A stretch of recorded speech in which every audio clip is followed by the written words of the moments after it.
नमस्कार, कार्यक्रम खबर भित्रको खबरमा स्वागत छ।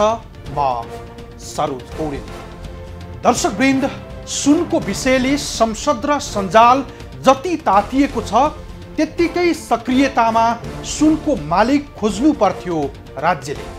तर 1 क्विन्टल सुन बरामद भएको 2 साता पुग्दा पनि मालिक भेटाउन सकेको छैन। यद्यपि अहिलेसम्म 1 क्विन्टल सुनको मालिक नामुद र चर्चित व्यापारी राकेश कुमार अडुकिया भएको भनिएको छ। लामो समयदेखि सुन तस्करीमा ख्याति कमाएका उनै अडुकिया जस्ता व्यापारीले नेपाललाई सुन तस्करीको ट्रान्जिट पोइन्ट कसरी बनाएका छन् त्यो देखाउने छौं आजको खबर भित्रको खबरमा।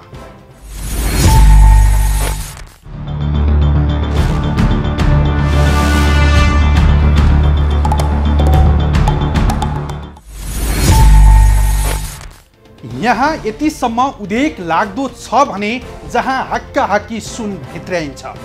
राज्यका संयन्त्रहरू आँखा बन्द गरेर बसेका छन्। क्विन्टलका क्विन्टल सुन ल्याउँदा पनि कोही कसैले अत्तो पत्तो पाउँदैन। यो राज्यका निकायहरूलाई खाङ्नामै सुताएर अरबौंको सुन भित्र्याउने नामुद त्यस्ता व्यापारी हुन् राकेश कुमार अडुकिया, जो संसदीय समितिले समेत तस्करीमा संलग्न भएको ठहर गरेको थियो। त्यो बेला विगतमा तस्करीको ख्याति कमाएका उनै अडुकियातिर राजस्व अनुसन्धान विभागको अनुसन्धानको तीर सोझिए पनि सम्पर्कविहीन भएका यी नामुद व्यापारी को हुन्, यो हेर्नुहोस्।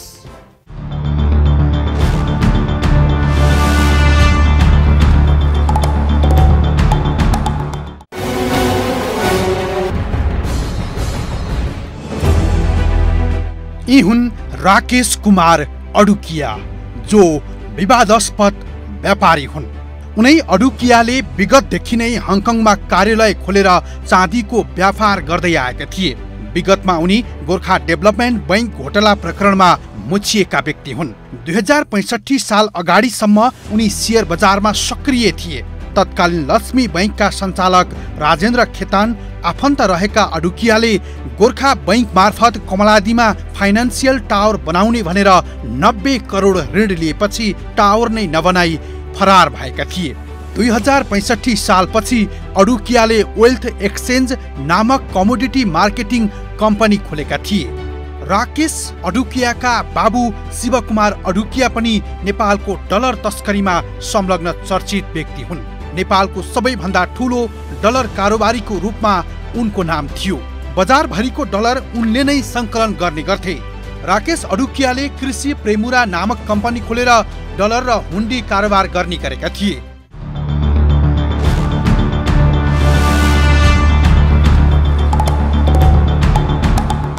अहिले पनि हङकङको काउलिन सिटीमा उनको कार्यालय छ।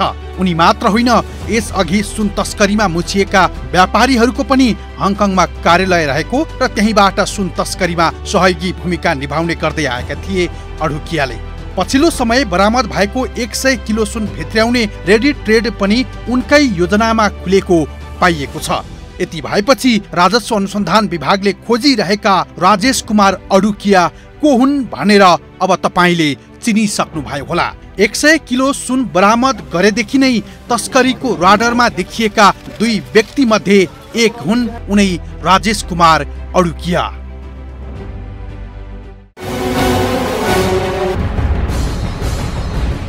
अहिले राजस्व अनुसन्धान विभागले खोजिरहेका अडुकिया फरार छन्। सुन तस्करीको विषयमा राजस्व अनुसन्धान विभागले अनुसन्धान थालेपछि उनी फरार भए।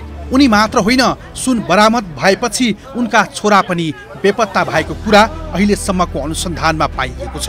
यही साउन 2 गते सुन बरामद भएपछि उनी लगायतका संलग्नहरू सम्पर्कविहीन भएका हुन्। सुन तस्करीमा उनी संलग्न रहेको पाइए पनि उनले राजस्व अनुसन्धानलाई छक्याउँदै सम्पर्कविहीन भए। सुन बरामद भएको 1 हप्तापछि राजस्व अनुसन्धान विभागले अडुकियाको कमलपोखरी स्थित निजी घरमा छापा मारेको थियो। जति बेला उनले नेटो काटिसकेका थिए। तर घर खन्तलासी गर्दा केही कागजात बरामद बाहेक अरू फेला पार्न सकेन विभागले। हङकङबाट आएको सामानमा सुन आएको सुराकी पाएपछि राजस्वले रेडी ट्रेडको सोरुममा समेत छापा मारेको थियो। ब्रेक सूको आवरणमा क्याथे प्यासिफिकको जहाज मार्फत आएको सुन बरामद भएपछि अनुसन्धान गर्ने क्रममा अडुकियाको संलग्नता देखिएको हो। सोही आधारमा विभागले उनको निवासमा छापा मारेको थियो। सुन प्रकरणका अहिलेसम्म नाइके भनिएका अडुकियाको ट्राभल हिस्ट्री रहस्यमय छ, जहाँ उनी गएको 1 वर्षभित्र मात्रै 212 पटक विदेश आउजाउ गरेका छन्। प्राप्त विवरण अनुसार उनी हङकङ, युएई र नेपाल ओहोर दोहोर गरेको देखिन्छ।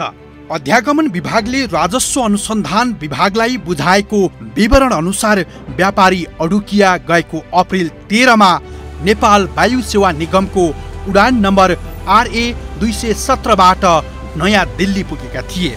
त्यहाँबाट उनी हङकङ पुगेको र अप्रिल 19 तारिखका दिन बैंकक हुँदै Thai इस्माइलको Udan number WE 0319बाट Kathmandu आएको ट्राभल हिस्ट्री छ। त्यसैगरी जुन 26 मा नेपाल वायु सेवा निगमको उडान नम्बर RA 0217 नम्बरको उडानबाट उनी दिउँसो 12:30 बजे नयाँ दिल्ली हुँदै फेरि हङकङ पुगेका थिए। 12 दिनको बसाइपछि जुलाई 5 मा हङकङबाट दुबई हुँदै फ्लाइ दुबईको उडान मार्फत काठमाडौँ आएका थिए। त्यस लगत्तै नेपालमा सुन बरामद भएको थियो। अडुकियाको यात्रा विवरण हेर्दा यो यात्रा नै शंकास्पद रहेको छ। अडुकिया विगत नेपालका बैंक तथा वित्तीय संस्थाहरूबाट ऋण लिँदाको ट्र्याक रेकर्ड सकारात्मक छैन। साथै नेपालको शेयर बजारमा समेत उनको अवस्था सुदृढ देखिएको छैन। अडुकियाकै योजनामा नेपालमा सुन भित्र्याउने रेडी ट्रेड कम्पनी खुलेको अनुसन्धानमा देखिएको छ।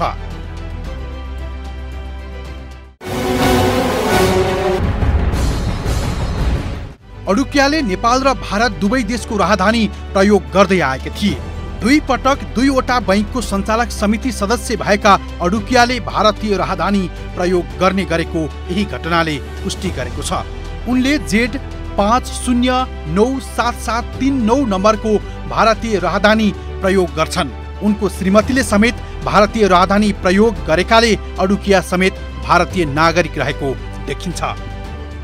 अध्यागमन विभागले उपलब्ध गराएको अर्को विवरण अनुसार अडुकिया मे 26 मा काठमाडौँबाट हङकङ गएको र त्यहाँको 5 दिनपछि मे 30 मा काठमाडौँ आएका थिए। गत जनवरी 14 मा पनि अडुकिया हङकङ गएका थिए। एक साता बसेर उनी जनवरी 21 मा क्याथे प्यासिफिकमै काठमाडौँ फर्किएका अडुकियालाई विभागले सुन बरामद गरेकै दिन शंकाको घेरामा राखेको थियो। उनीसँगै शंकाको घेरामा देखिएका व्यापारी दीपक मल्होत्राले सुन तस्करीमा आफू संलग्न नरहेको दावी गर्दै पत्रकार सम्मेलन गरेका थिए। सुन तस्करीमा संलग्न देखिँदै विभागले पक्राउ गर्न ढिलाइ गर्दा अडुकियाले भाग्ने मौका पाएका हुन्।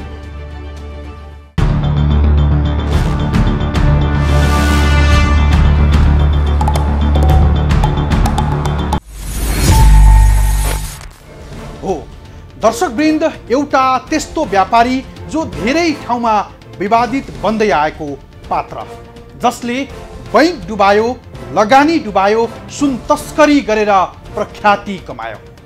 त्यस्ता विवादित व्यापारीको पर्दा भित्रको कालो धन्दालाई यो राज्यले नदेखे झैं गर्यो। यदि राज्य यस्ता अवैध धन्दा रोक्न चाहन्थ्यो भने उनले सन् 2022 को अक्टोबरदेखि ब्रेक सुमा लुकाएर सुनको तस्करी गर्न सम्भव हुँदैन थियो होला। उनी बेलैमा कानुनी कठघरामा पुगिसकेका हुन्थे। तर उनको यो अवैध धन्दाको निरन्तर श्रृङ्खलाको अवधि झन्डै 2 वर्ष पुग्नै लाग्दा बल्ल तल्ल उनको कुकृत्य बाहिरियो। त्यसो भए उनी लगायतका तस्करहरूका लागि नेपाल ट्रान्जिट पोइन्ट कसरी बन्यो त्यो देखाउने छौं, तर एकैछिनको विश्रामपछि।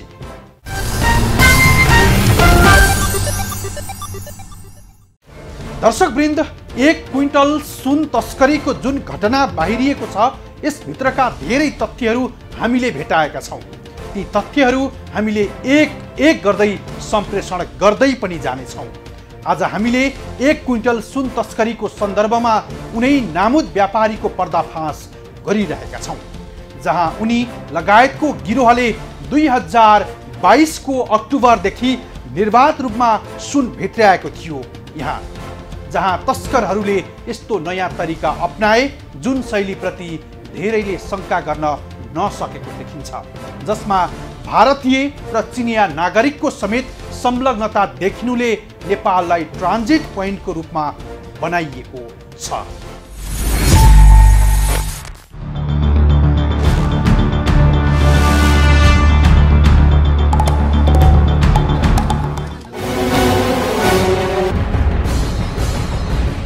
सुन तस्करीको जुन जालो छ त्यो जालोमा नेपालीहरू मात्रै भेटिएका छैनन्, जहाँ चिनिया र भारतीय नागरिककै संलग्नता देखिएको छ। चिनिया र भारतीय नागरिक पनि पक्राउ पर्नुले अवैध सुन ओसार पोसारको लागि नेपाल ट्रान्जिट पोइन्टको रूपमा उपयोग गरिएको देखिन्छ। भलै पछिल्लो समय 1 क्विन्टल सुन बरामद भएको घटना पहिलो भने होइन। यस अघि पनि धेरै पटक यही त्रिभुवन विमानस्थलबाट किलाका किला सुन भित्रिएका थिए। यस्ता प्रकरण त अहिलेसम्म दर्जनौं भइसके। तर अचम्म त यो छ कि जति पटक सुन बरामद हुन्छ त्यति पटक भरिया मात्रै समाइएका छन्।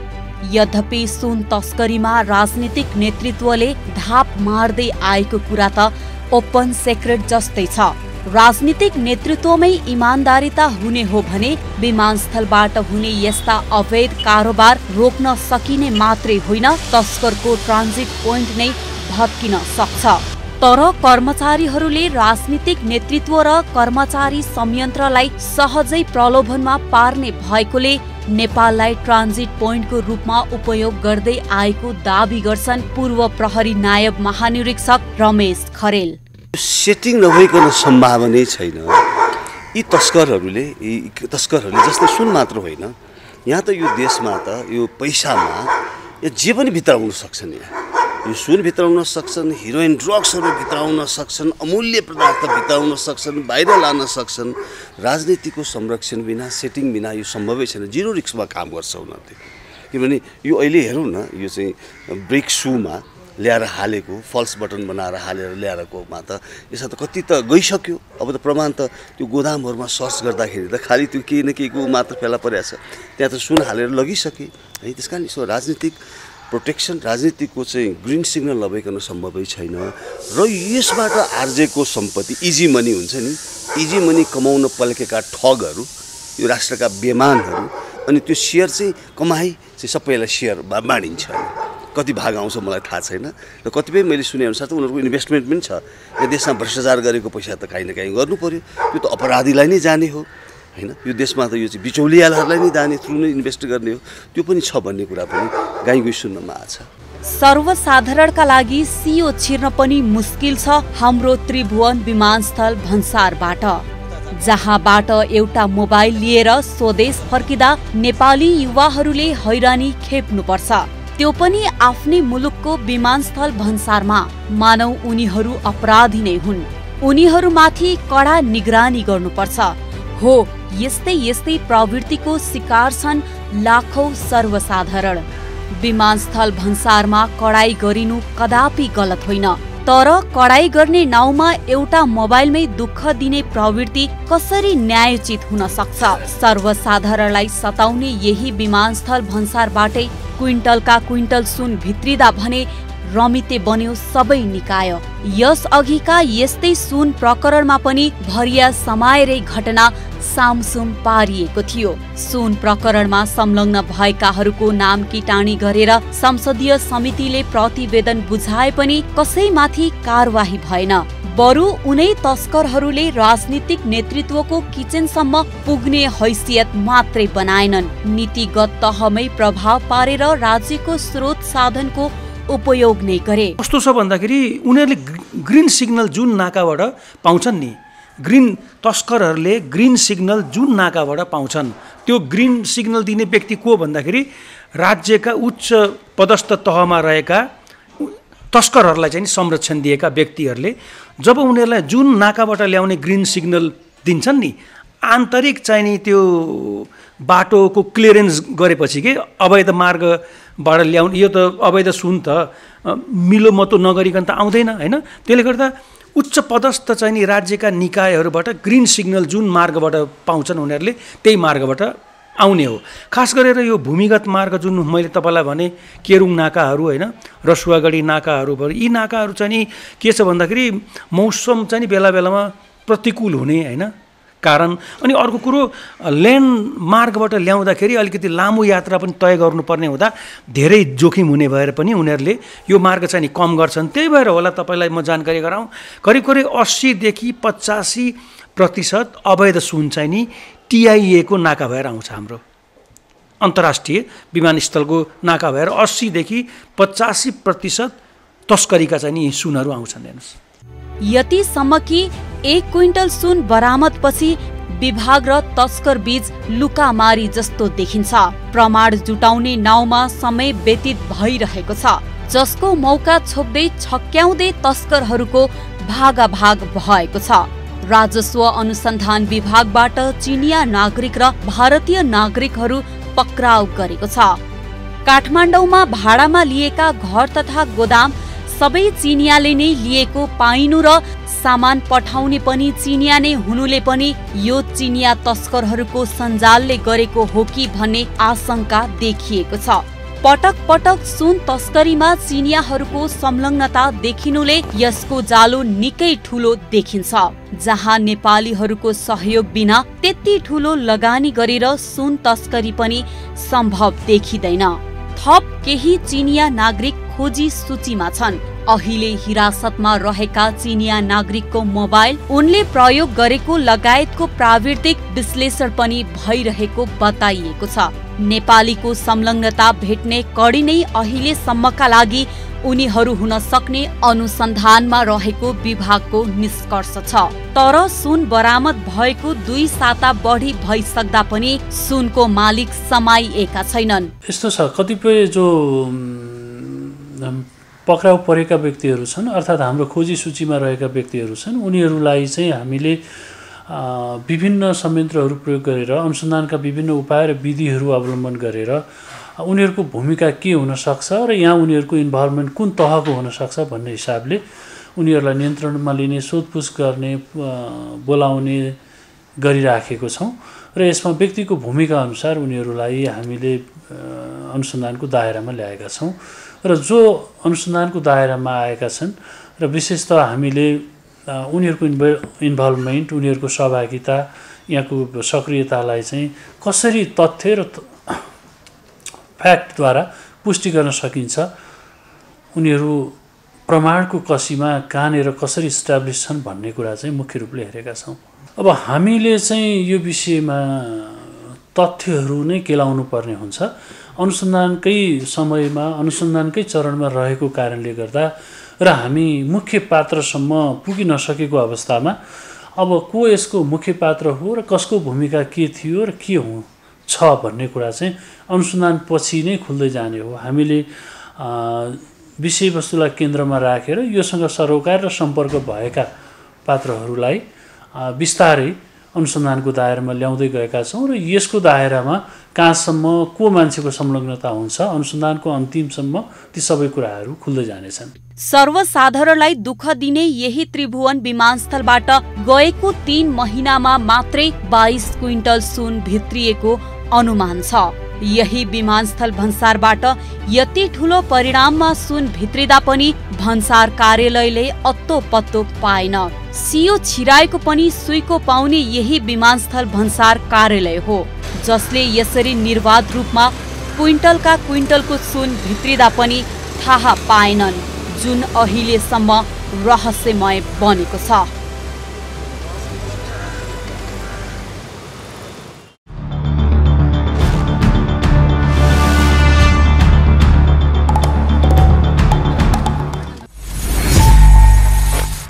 पक्कै पनि दर्शकवृन्द, अडुकिया जस्ता नामुद व्यापारीले राज्यलाई छक्क्याए नै राज्यको जिम्मेवार निकायमा बस्नेहरूले यति पनि सोच्न सकेनन् या सोचेर पनि रोक्न चाहेनन्। जहाँ नेपाली बजारमा भारतीय मोटरसाइकल र स्कुटर छापछाप्ती छन्, तर हङकङबाट ब्रेक सु आयात गरिएको छ। यसैबाट सहजै यो प्रश्न हुन्छ कि यहाँ काले काले मिलेर ठाउँ भाले भने जस्तै भएको छ सुन तस्करीमा पनि। यही सुन तस्करीमा अहिलेसम्म मालिक भनिएका नामुद व्यापारी राकेश कुमार अडुकिया सहित नाम मुछिएका चर्चित व्यापारीहरूको सन्दर्भ देखाउने छौं, तर एकैछिनको विश्रामपछि।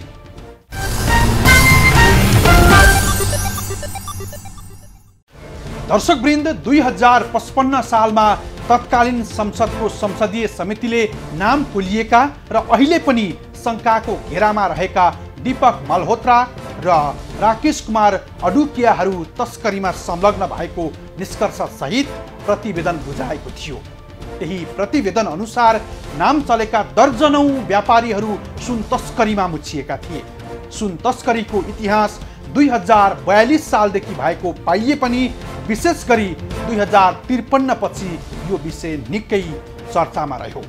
हाकाहाकी राजनीतिक नेतृत्वको सल्लाहमै सुन तस्करी हुने गरेको पाइएपछि संसदीय समिति नै गठन भएको थियो। त्यति बेला उक्त समितिले मल्होत्रादेखि अहिलेको 1 क्विन्टल सुनको मालिक भनिएका राकेश कुमार अडुकिया संलग्न रहेको ठहर्नै गरेको थियो। यो हेर्नुहोस्।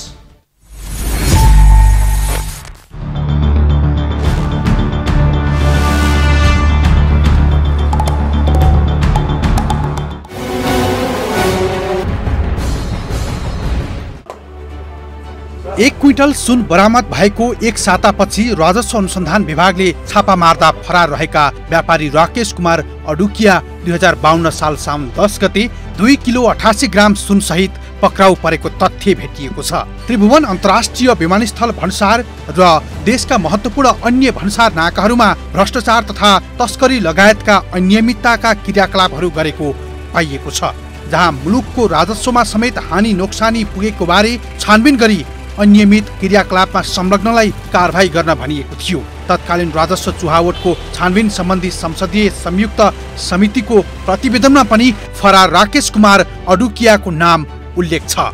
आर्थिक वर्ष 2052-53 मा विमानस्थलबाट अवैध सुन 72 किलो 812 ग्राम बरामद भएको थियो। उक्त संयुक्त समितिले सदनमा बुझाएको प्रतिवेदनमा विभिन्न 22 अभियुक्तहरूको नाम उल्लेख गरेको थियो। विवादास्पद व्यापारी अडुकियाले साउन 2 गते नेपालमा सुन भित्र्याउने कार्यमा संलग्न रहेको भनी राजस्व अनुसन्धान विभागले निजको घरमा छापा मारेको थियो। यद्यपि यो सामग्री तयार पार्दासम्म उनी पनि फरार छन्। समितिको प्रतिवेदन सदनले बुझेको भोलिपल्ट संसद विघटन भएको थियो। नयाँ चुनावको घोषणा भएपछि प्रतिवेदन दराजमा थन्क्याइयो। सुन तस्करीको विषय आजको होइन, विगत 40 वर्षभन्दा अघिदेखि यस्ता अवैध धन्दा हुँदै आएको थियो। यस्ता सुन तस्करीमा नेपालमा नाम चलेका नामुद व्यापारी तथा उद्योगपतिहरू रहेको यस अघि 2055 सालमै संसदले गठन गरेको संयुक्त समितिको अनुसन्धानले घरानिया व्यापारीहरू नै सुन तस्करीमा संलग्न रहेको प्रतिवेदन सार्वजनिक गरेको थियो। तत्कालीन सांसद परी थापाको संयोजकत्वमा गठित संसदीय समितिले बुझाएको प्रतिवेदनमा यिनै चर्चित व्यापारीहरूको नाम किटानी गरिएको छ।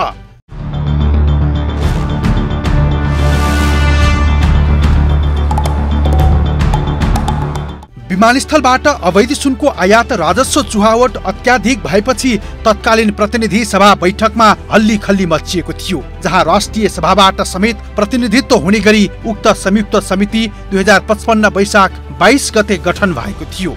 तत्कालीन प्रतिनिधि सभा सदस्य परी थापाको सभापतित्वमा गठित उक्त समितिमा नेपाली कंग्रेसबाट डाक्टर गंगाधर लम्साल र रमेश रिजाल, एमालेबाट खगराज अधिकारी र युवराज गेवाली, राप्रपाबाट चन्द शाह र डाक्टर मोहम्मद मोहसिन, मालेबाट टङ्क राई र नेमकिपाबाट नारायणमान विजुक्षे सदस्य थिए।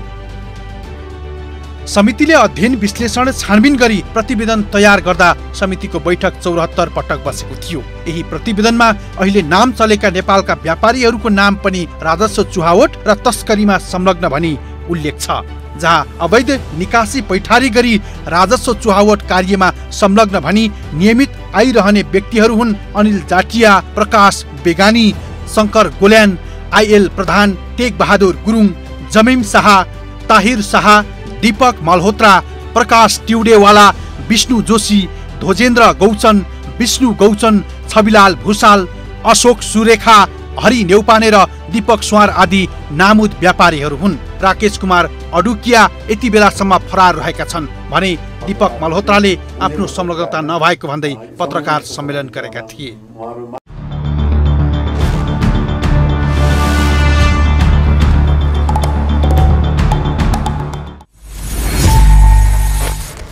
हो दर्शकवृन्द, एकजना अन्तर्राष्ट्रिय कुख्यात अपराधीको ख्याति कमाएका पात्र तथा बेक्नी किलर चार्ल्स सोब्राजले भने जस्तै छ हाम्रो देशको त्रिभुवन अन्तर्राष्ट्रिय विमानस्थलको अवस्था, जहाँबाट सुन त के हात्ती नै छिराउन सकिन्छ, तर त्यो आम सर्वसाधारणको लागि होइन, नामुद व्यापारी राकेश कुमार अडुकिया जस्ताहरूका लागि मात्रै हो, जसले करिब यो 2 वर्षमा मोटरसाइकल र स्कुटरको ब्रेक सु मात्रै होइन, पानी तान्ने मोटरसम्मको प्रयोग गरेर सुन भित्राइएको पाइएको छ, जसले के इङ्गित गर्छ भने 1 क्विन्टल सुन मात्रै होइन, सयौं क्विन्टल सुन भित्राइएको तथ्यको नजिक हामी पुगेका छौँ। हवस् त, आजलाई यति नै।